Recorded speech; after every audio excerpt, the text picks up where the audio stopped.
Bueno, ahora voy a tener el placer de presentar a nuestro siguiente expositor, el doctor Francisco José García García. El doctor García es médico graduado en medicina de la Universidad de Oviedo en España y especialista en geriatría. Es doctor en medicina preventiva y salud pública y también jefe del servicio de geriatría del Hospital de Toledo. También es académico de la Universidad de la Castilla-La Mancha y, muy importante, el doctor es un experto en envejecimiento saludable y fragilidad y dirige un importante y ambicioso estudio, el Estudio Toledo, que justamente se preocupa de estudiar las variables que nos pueden llevar a un envejecimiento saludable. También el doctor García ha participado en numerosos proyectos científicos, tanto nacionales en España como internacionales, y el doctor García también ha publicado muchos papers con la temática de fragilidad y envejecimiento. Y por supuesto es un muy querido colaborador y científico asesor del Centro de Investigación en Trombosis. Y también ha publicado varios artículos y participado en varios proyectos con nosotros y esperamos que lo siga haciendo. Así que sin mucho más preámbulo, es para mí un placer introducirles al doctor con su presentación, La huella ómica del envejecimiento exitoso. Doctor, por favor.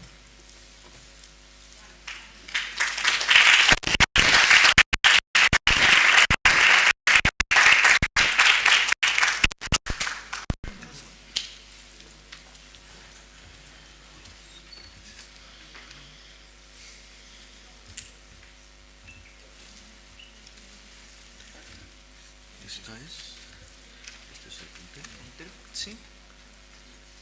Esto es el puntero. Sí, ese es el puntero.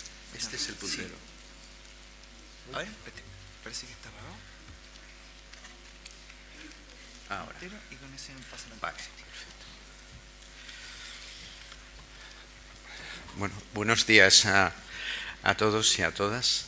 La verdad es que lo primero es agradecer a los organizadores de esta jornada el que me hayan invitado de nuevo a Chile.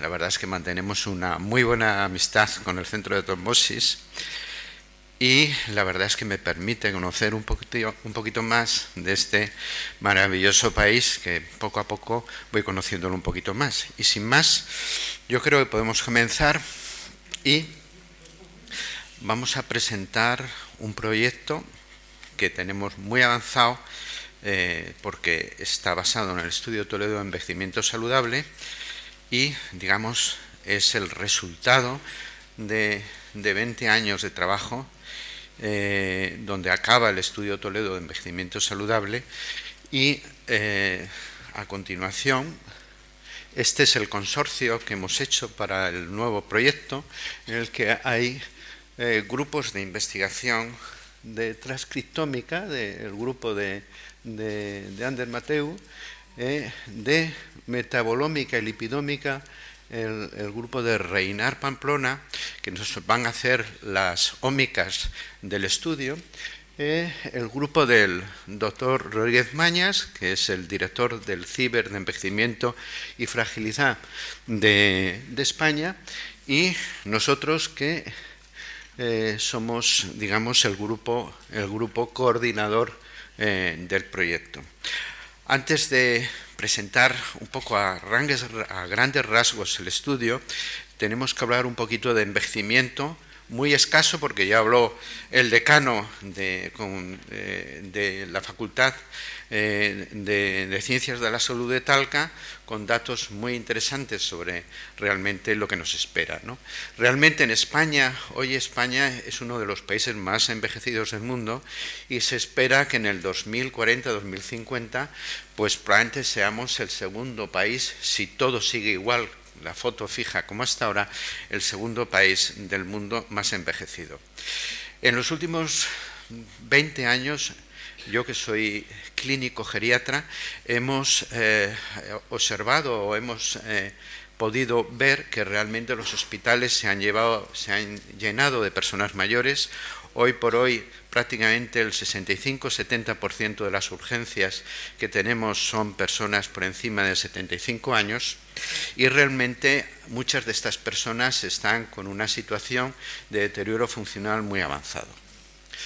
Bien, cuando hablamos de envejecimiento, hablamos de algo muy heterogéneo. Mientras hay personas que tienen una vida muy saludable, este es un señor que corre maratones a los 100 años, es un actor que digamos, ha estado hasta los 90 y pico años trabajando en el teatro, y sin embargo otros tienen un deterioro en su calidad de vida muy sustancial, ¿no? Cuando hace unos años este economista americano identificaba cuál podía ser el futuro, estoy hablando de los años 90, acerca del envejecimiento que empezaba a preocupar ahí, pues identificó varios escenarios.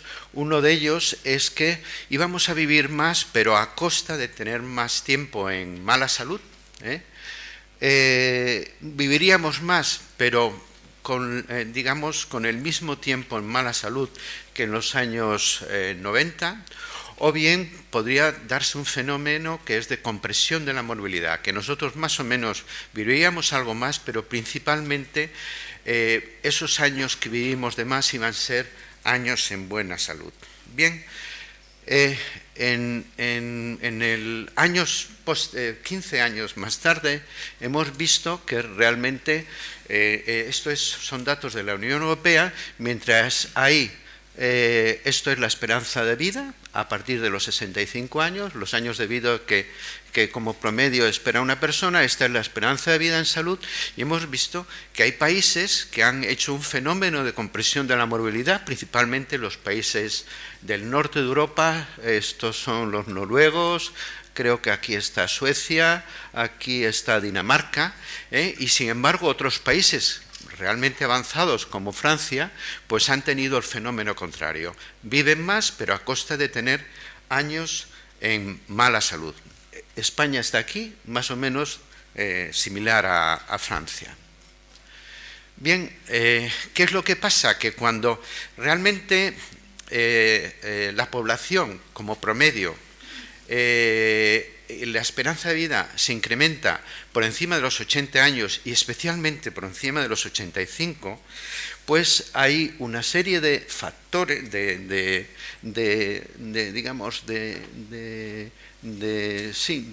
situaciones que, como la discapacidad, el deterioro cognitivo y la fragilidad, que se disparan de forma exponencial. Y cuanto más avanzamos en la edad, estos tres factores que están íntimamente relacionados y que son los tres factores principales que predicen el envejecimiento no exitoso, se incrementan de forma exponencial. A partir de los 90 años, prácticamente el 80% de la población. Bien, esto, ¿por qué es? Porque realmente hay una serie, a partir de los 80-85 años, hay unos factores muy relacionados con el envejecimiento, que son condiciones subclínicas, pero que van a poner en riesgo de tener deterioro cognitivo y fragilidad. Y estos factores subclínicos, estas condiciones subclínicas, están íntimamente relacionadas con lo que hacemos a lo largo de la vida, con los estilos de vida. Nosotros podemos tener o desarrollar estos factores subclínicos antes o después, dependiendo de lo que hagamos a lo largo de la vida. Vamos a ver. Sí. Bien. Bueno, hasta ahora esto es el hecho, esto es en España lo que ha pasado hasta ahora. Nosotros hemos extendido la vida, pero realmente los años de vida a costa de años de vida en salud. Bien, durante este tiempo, entre el 2005 y el 2015, la esperanza, parte de los factores de riesgo de personas de esta edad, gracias a las intervenciones de salud, se ha disminuido el impacto de la hipertensión arterial, se ha disminuido el impacto de la dislipidemia y se ha disminuido el impacto de la cardiopatía isquémica. Nosotros esperábamos que esto hubiera producido efectos en la calidad de vida de las personas, pero sin embargo hemos visto que en esa misma época, pese a estos hitos de alguna manera del sistema de salud y de prevención, la esperanza de vida en salud de la población disminuyó, especialmente las mujeres, pero también los hombres. Es decir, las mujeres de 65 años más, solo pasaban en buena salud el 38% de los años que le esperaban. Y cuando 10 años antes eran un 40 y algo por ciento, ¿no? 43%. Bien, ¿qué ha pasado? Porque realmente los programas de salud no han sido eficaces o han tenido una eficacia parcial. Y es que durante esta misma década lo que se vio es que había aumentado la prevalencia de obesidad y la prevalencia de diabetes mellitus, que son unos factores de riesgo claramente relacionados con los estilos de vida. Y es muy probable en estos años en que los estilos de vida de la población pues no hayan mejorado como han mejorado en otros países, por ejemplo, del norte de Europa. Bien, y esto es así porque realmente cuando nosotros pisamos los 80 y 85 años, estos factores de riesgo, estas condiciones subclínicas realmente influyen mucho en el riesgo de tener fragilidad y trastornos asociados, como puede ser el deterioro cognitivo o puede ser la discapacidad. Por lo tanto, la estrategia clásica de intervención para mejorar o disminuir o retrasar la aparición de enfermedades es una estrategia que es parcial, que es insuficiente, sobre todo cuando llegamos a edades tan avanzadas de la vida y hay que pasar a otro tipo de estrategia que es disminuir o retrasar el envejecimiento de la población. Hay algunos estudios de esta doctora que simplemente retrasar 2 años y medio lo que es el envejecimiento de la población podría ahorrar 7 trillones de dólares en 50 años en Estados Unidos. Estos son respecto a otro tipo de programas de disminución del impacto del cáncer o vascular, ¿vale? Bien, ¿qué es el envejecimiento exitoso? Bueno, pues yo creo que este señor lo encarna perfectamente. El envejecimiento exitoso son aquellas personas que llegan a una edad avanzada de la vida en la que pueden mantener su rol social, mantienen su función y en el fenotipo más exigente pues son preservados, no tienen enfermedades realmente relevantes. Bien,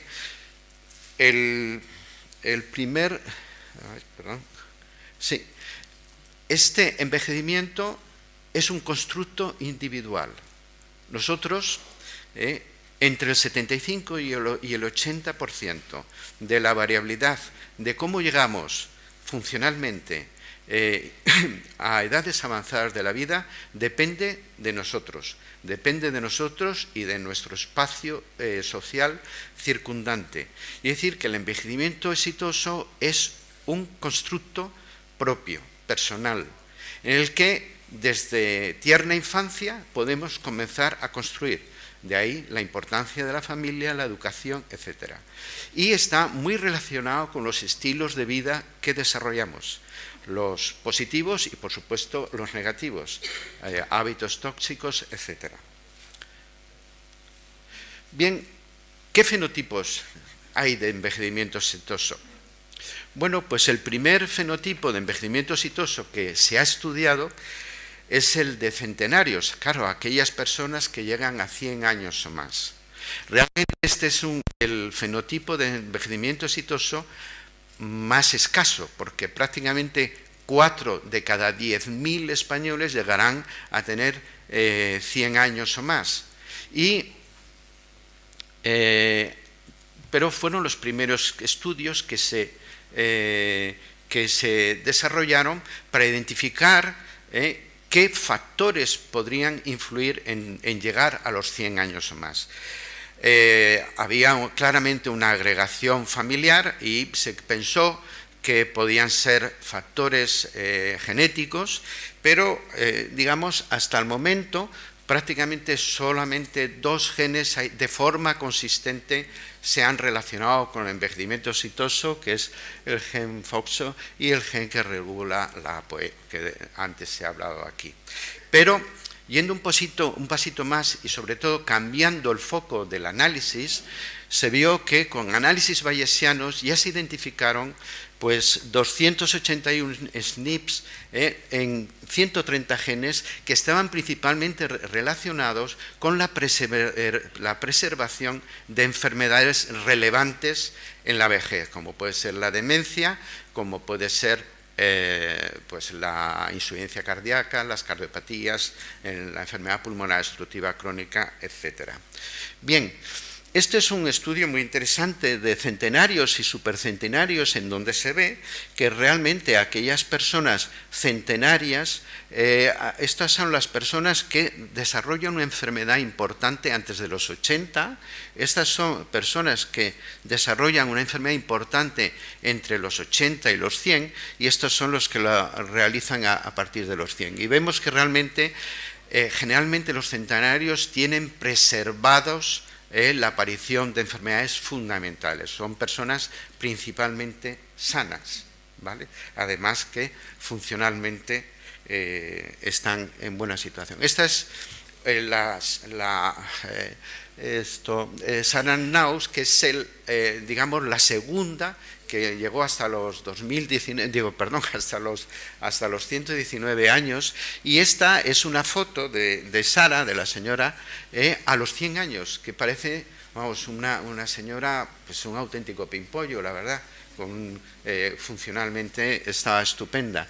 Y otro aspecto de todos estos estudios que ha quedado claro, y es que estas personas centenarias no solamente tienen cierta preservación respecto a la enfermedad, sino que principalmente están preservados de tener deterioro funcional. Estos son la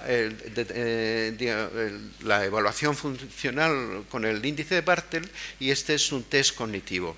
En el momento en que un centenario, también un nonagenario, empieza a perder función, realmente empieza un declive importante. O sea, son personas, los centenarios, que mantienen su función hasta edades muy avanzadas de la vida. Bien, esto es parte de nuestro estudio, el estudio Toledo Plus, en el que aquellas personas centenarias principalmente son mujeres. Hay una relación de 3,5 a 1 de mujeres respecto a hombres y cuando se utilizan estos estudios de centenarios estamos sesgando los estudios a favor, bueno, por alguna vez, en algún momento a favor de la mujer y eso está bien, pero bueno, habría que también identificar qué es lo que pasa en los hombres. Bien, este señor no ha llegado a los 100 años, pero este señor se murió a los 91. Y 10 días antes de morirse corrió una carrera de 10 kilómetros y la ganó. Entonces, es un señor que es verdad que no ha llegado a los 100 años, pero creo que podemos convenir que es un envejecimiento exitoso también. Yo creo que todos firmaríamos llegar a estas edades en esta situación funcional.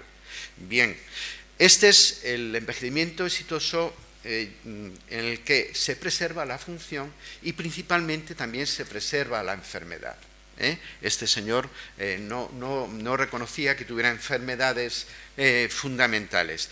Realmente este tipo de envejecimiento, estos son los criterios de envejecimiento exitoso, que principalmente tienes que mantener una función cognitiva, función física, sociabilidad normal y no tener enfermedades principales o relevantes, ¿no?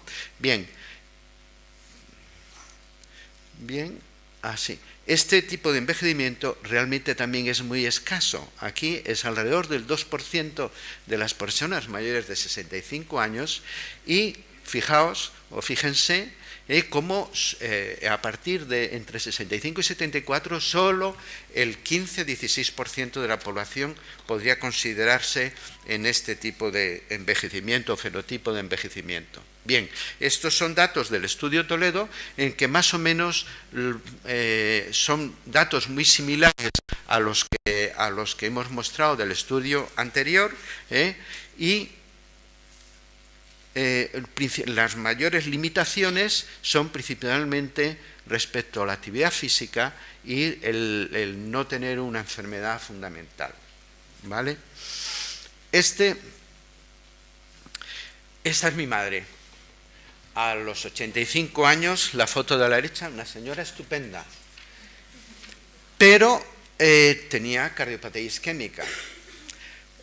A los 86-87 años padeció un infarto agudo de miocardio que le dejaba un poquito limitada en la capacidad aeróbica, y toma 8 fármacos. Pero ella vive sola. Ahora está cuidando de mi hijo de 21 años que está estudiando en Gijón, y no es frágil, tiene un mini mental state examination mejor que el mío, no tiene depresión, es autónoma en todas las actividades de la vida diaria, intenta salir a pasear con un andador porque se encuentra más segura así, 2 horas al día va a la compra. Ella vive en Gijón y más o menos este es el radio que puede andar con su limitación aeróbica, pero prácticamente toda la vida la tiene ahí.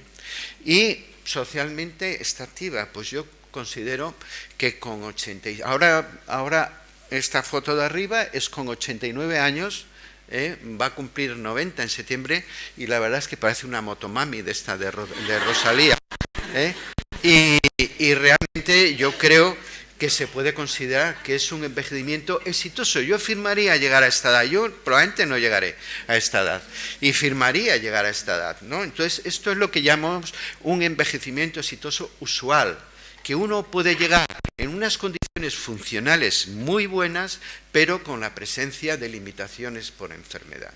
Y este es el más frecuente en la población.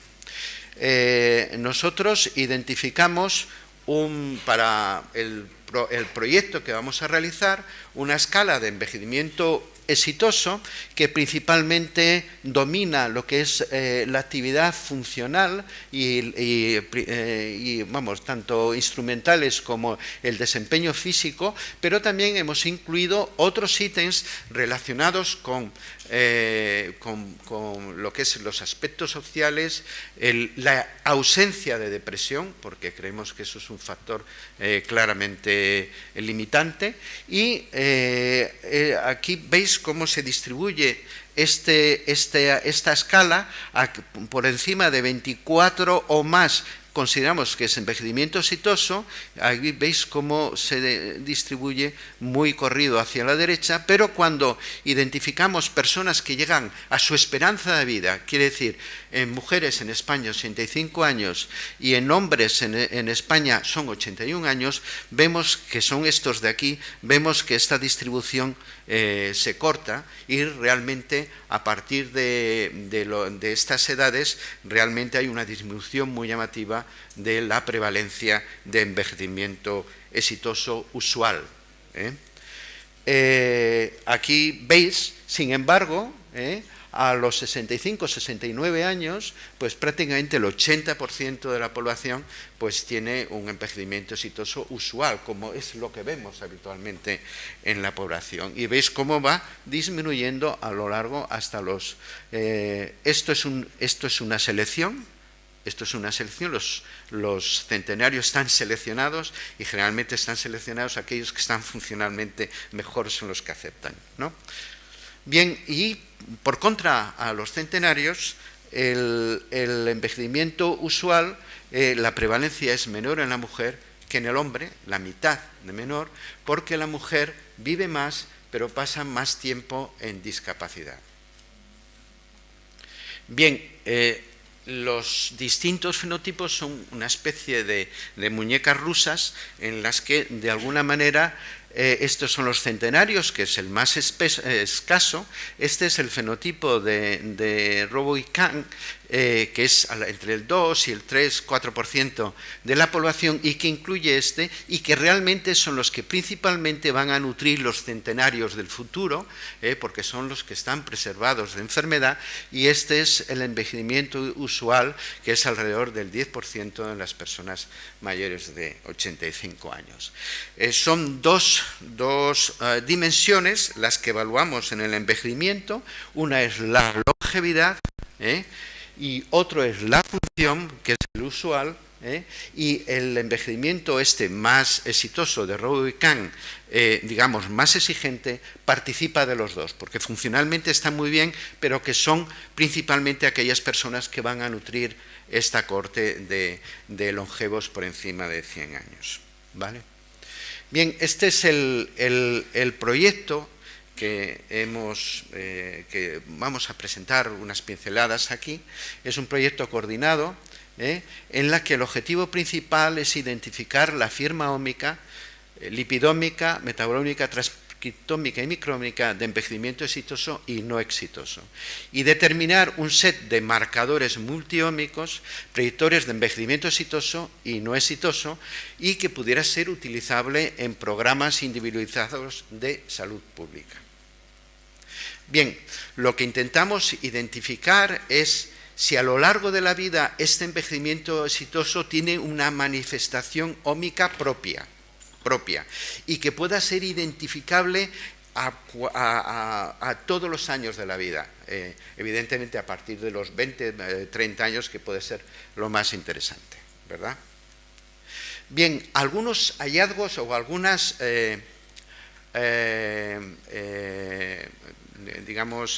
había algunos hallazgos que nos animaban a pensar que podía ser así. De hecho, sobre todo de nuestro grupo, de gente de este estudio del grupo de CiberFest, en lo que vemos, esto es genes relacionados con, es una subred de genes relacionados con la expresión de interferón gamma, y veis cómo esto es centenarios versus octogenarios, y estos son centenarios versus esto es octogenarios versus jóvenes, y estos centenarios versus jóvenes, ¿vale? Vemos que hay una expresión prácticamente especular, y que realmente la expresión de estos genes es parecida en centenarios y en personas más jóvenes. Este era un hallazgo. Otra pista que nos daban, esto fue una sesión en la que tuve la oportunidad de oír a Reinar Pamplona, que habían hecho pues una revisión sobre cómo se relacionaban determinados tipos de lípidos, sobre todo lípidos de membrana, con el envejecimiento en distintas especies, y vieron que realmente los más longevos eran los que tenían una membrana con un índice de peroxidación lipídica menor. Bien, posteriormente identificaron que realmente el envejecimiento exitoso tiene que ver también, o hay determinados lípidos que se ven, en este caso esfingolípidos, que están más asociados al envejecimiento exitoso, y que realmente la expresión era más parecida a la de los jóvenes de centenarios respecto a los jóvenes adultos, que más que a los octogenarios, ¿vale? Era otra pista que nos daba de que realmente igual podíamos estar en lo cierto, que puede haber una expresión ómica a lo largo del tiempo, ¿no?, en personas. Y otro aspecto que nos pareció realmente interesante y que nos animó a hacer el proyecto es que realmente es factible. Este es un estudio, cuando el estudio está muy bien hecho, porque uno de los principales problemas que siempre se ha relacionado con la expresión ómica es la gran variabilidad que hay, y este es un estudio en el que se ha medido la expresión ómica metabolómica de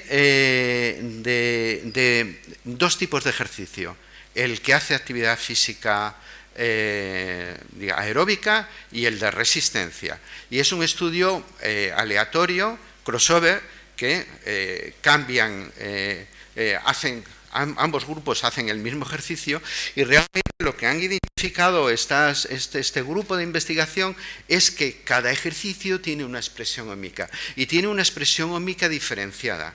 Por eso, realmente, si el estudio se hace correctamente, podemos disminuir muchísimo la variabilidad asociada a este tipo de estudios.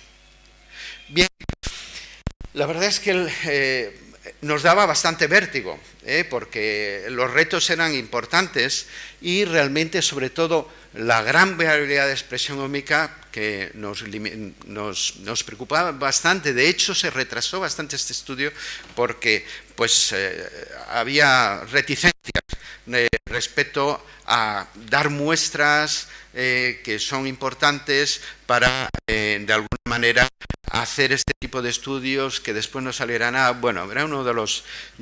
Y también había dificultades metodológicas importantes. La primera es el seguimiento. Claro, necesitas un seguimiento a lo largo de la vida, y eso es prácticamente imposible. Ahora hay estudios muy importantes, pero claro, tendríamos que empezar prácticamente de nuevo. Generalmente suele haber sesgos de selección. Después está el problema de los sujetos control, que posteriormente analizaremos, y el envejecimiento sí, que es complejo. Son múltiples procesos, muchos de ellos no lineales, con muchas interacciones, y además se unía que, dependiendo de la plataforma que utilizabas, son distintas, pueden evaluar distintos metabolitos, etc. Pero bueno, también identificamos posibles soluciones muy relacionadas con la exigencia en los fenotipos y en el diseño poblacional, y sobre todo cambiar el tipo de análisis de un análisis estadístico reduccionista a un análisis más complejo, y identificar varias ómicas a la vez, que nos podía permitir, además de identificar metabolitos, identificar vías metabólicas. Bien, este es el estudio Toledo, era con lo que contábamos en el 2018 o así.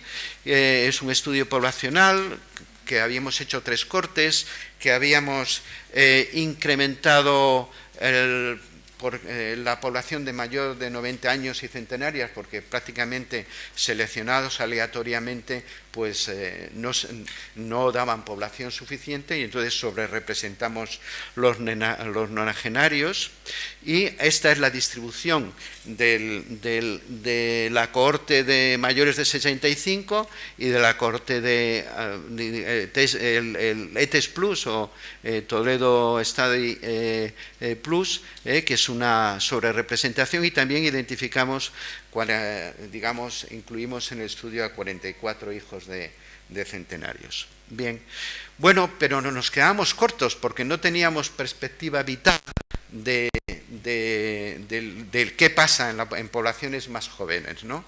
Y realmente, por esa época, desarrollamos 2 estudios que estamos concluyendo ahora, que son el estudio de mediana edad, que este es un estudio poblacional en personas entre 50 y 55 años, y el estudio de fenotipos, que comparamos personas que hacen actividad física habitual respecto a obesos sedentarios, a lo largo del ciclo vital, 20, 30, 40, 50, 70 años. ¿De acuerdo? Y les evaluamos muy bien, porque en edades jóvenes de la vida los fenotipos funcionales funcionan muy mal, porque prácticamente todos aquí funcionamos muy bien, pero podemos tener un envejecimiento biológico distinto. Y entonces lo que hicimos fue analizar profundamente lo que son, sobre todo, el envejecimiento vascular, identificar variables muy sensibles como es el consumo máximo de oxígeno y realmente todo lo que es el envejecimiento vascular, resonancia magnética cerebral para evaluar impacto cerebrovascular y también de las áreas cerebrales, porque creíamos que era realmente donde empieza a verse los cambios mínimos del envejecimiento y queríamos tener conocimiento a estas edades y sobre todo con distintos estilos de vida de lo que pasaba. Bien, a esto se asociaba un gran biobanco. Estos estudios tienen asociados un gran biobanco que son más de 150.000 muestras de sangre y orina y que el ETES mediano edad son alrededor de 400 sujetos, que es una ola completada poblacional. El ETES fenotipo son también otros 400 sujetos, 200 obesos sedentarios y otros 200 que tienen actividad física. Y es el biobanco del CIBER de fragilidad y envejecimiento saludable, el principal biobanco. Bien, bueno, esto es una cohorte de casi 1.500 romanos. Bien, los fenotipos de envejecimiento de 1.500 prácticamente al fenotipo de centenario solo llegaría a 0,7. Aquí hemos puesto 1. Al fenotipo más exigente funcional solo 3 y al más habitual solo 10. Es muy difícil desarrollar estudios con estos porcentajes de fenotipos y además, claro, ¿en qué momento estas personas han abandonado de alguna manera esa trayectoria ómica, si lo hubiera, de envejecimiento saludable? A los 30, a los 40, a los 50 años, no sabemos. Y realmente los grupos control aquí, pues cuando se hacen estudios habituales que haces grupos control, ¿cuáles son estos grupos control? Porque puedes estar cogiendo, porque funcionalmente están todos igual, pero biológicamente puede haber grandes diferencias. El estudio nos da una pista. Este es un estudio muy interesante hecho en Nueva Zelanda, en esta ciudad, preciosa ciudad. Parece mentira que haya gente que envejezca mal en este tipo de parajes, igual que en Chile, la verdad. Y identificaron a los 26, 32 y 38 años estos marcadores, que algunos son analíticos y otros son de espirometría, etcétera. Y lo que identificaron, esto es a los 38 años, que es donde se hizo el corte, vieron que había personas que con esto identificaron un reloj biológico que tenían 30 años, o sea que estaban menos envejecidas que su edad cronológica, y sin embargo había personas que llegaban hasta los 50 y alguno hasta los casi 60 que tenían un envejecimiento muy, muy acelerado. ¿Vale? Entonces, claro, los fenotipos en la población, los fenotipos de contraste, pues con esto realmente hay que tomarlos muy en cuestión. Y entonces, de alguna manera, eso nos limitaba lo que es el estudio, que resolvimos, como posteriormente voy a comentar. Otro de los problemas que teníamos es la variabilidad, que he comentado antes. Está sujeto, la expresión ómica está sujeta a muchísimos factores, la dieta, si tienes una enfermedad o no, en qué ciudad vives, en qué cultura vives, o sea, es muy variable, ¿vale? Bueno, una pista que nos animó a que podía haber una posibilidad dentro de esta variabilidad es que este es un estudio de hace 2 años, creo, que identificaron, evaluaron a 100 lo que es todos estos ómicas, a 101 sujetos cada 6 meses, hicieron muestras continuas y las analizaron, ¿no? Y vieron que el coeficiente de correlación interclase que mide cómo de cerca está una variable a la otra, cómo está de acuerdo, hasta qué grado de acuerdo está una medida con otra medida, vieron que prácticamente todas era un coeficiente de correlación intraclase por encima de 50. Espectro transcriptoma que era de 0,40. Vale. En un fenómeno tan variable como puede ser estos ómicas que estamos evaluando, el hecho de tener un coeficiente de correlación intraclase de 0,50 nos anima a pensar, en nuestra hipótesis, de que hay una expresión ómica estable, fundamental, dentro digamos, de esa expresión ómica tan variable, ¿no? Y que esta es nuestra hipótesis. Esta es nuestra hipótesis, que cada firma ómica contiene patrones estables en el tiempo derivados de procesos básicos relacionados con la longevidad y que identifican el riesgo basal del paciente. Del paciente no, del sujeto. ¿Vale? Bien, otra cosa que realmente ¿qué tipo de marcadores nos interesaría o nos gustaría ver? O de grupos de biomarcadores, ¿no?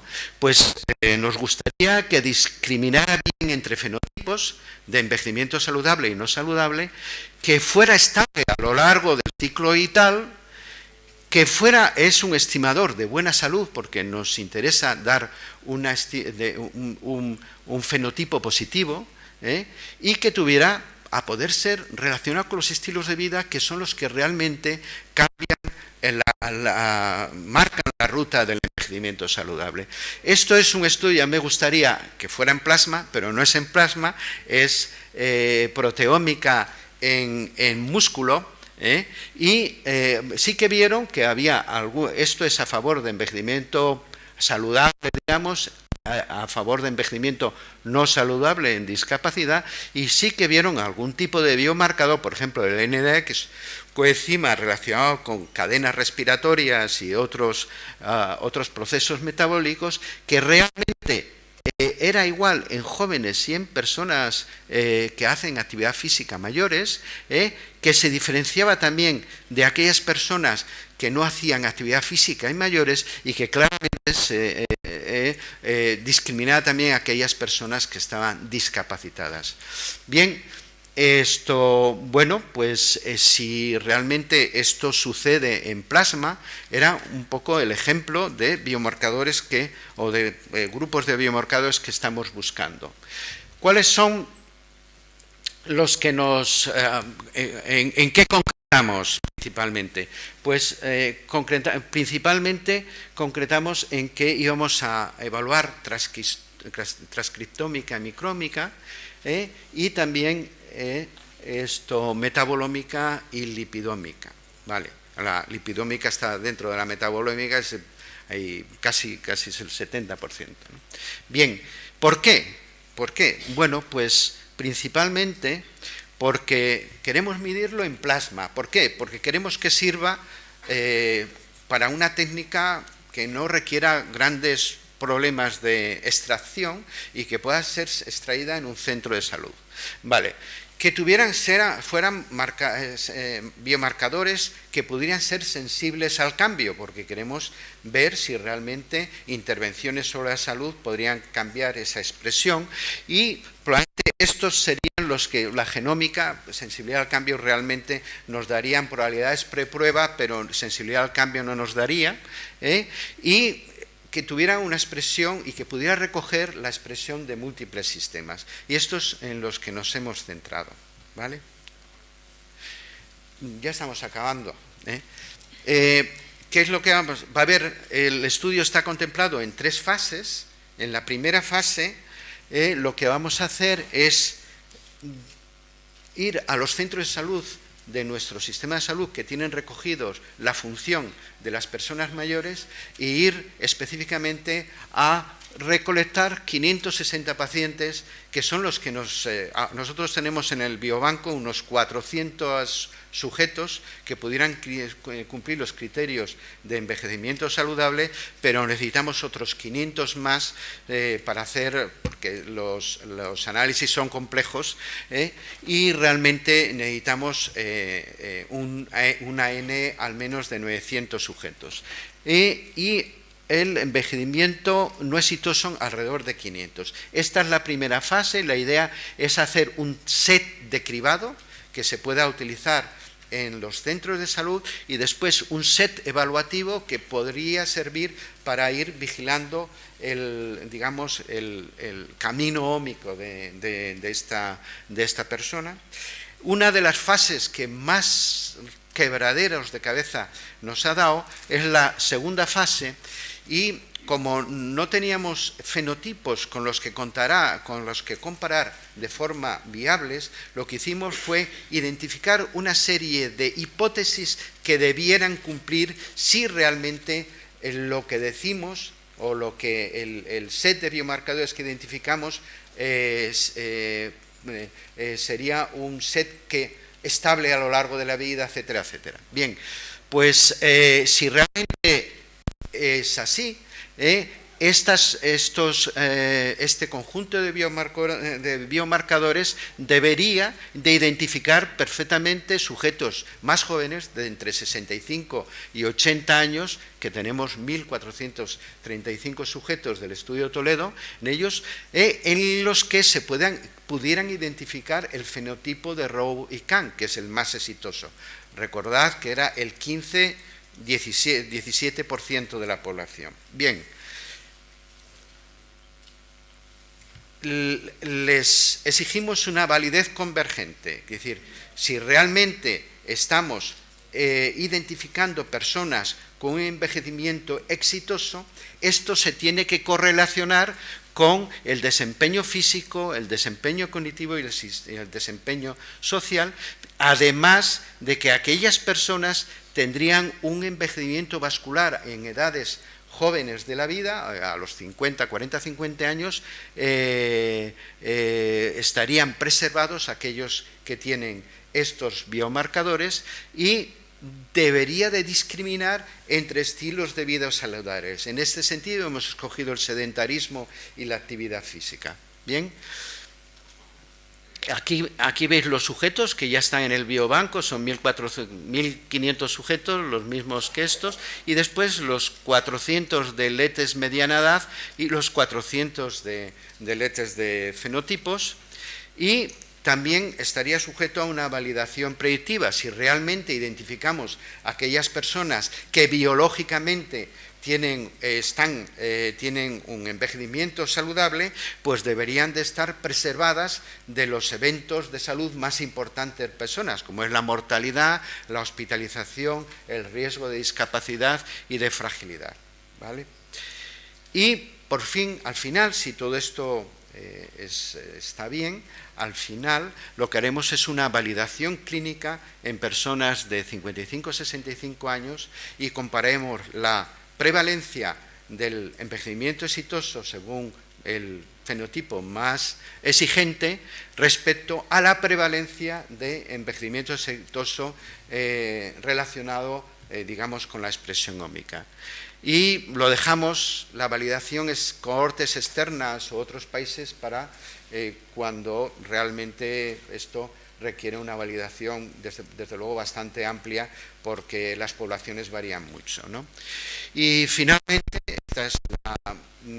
lo que se trata es de dar un instrumento a la sanidad pública que pueda personalizar lo que son las intervenciones de salud, que pueda personalizar el hecho del mantenimiento de la salud, más que prevención, el mantenimiento de la salud, que es probablemente lo más eficaz que podemos hacer en intervención en salud pública, y que sirviera para, en cualquier etapa de la vida, a partir de los 20-25 años, que es cuando puede haber diferencias en el envejecimiento. Y simplemente, nada más. Muchas gracias por su atención.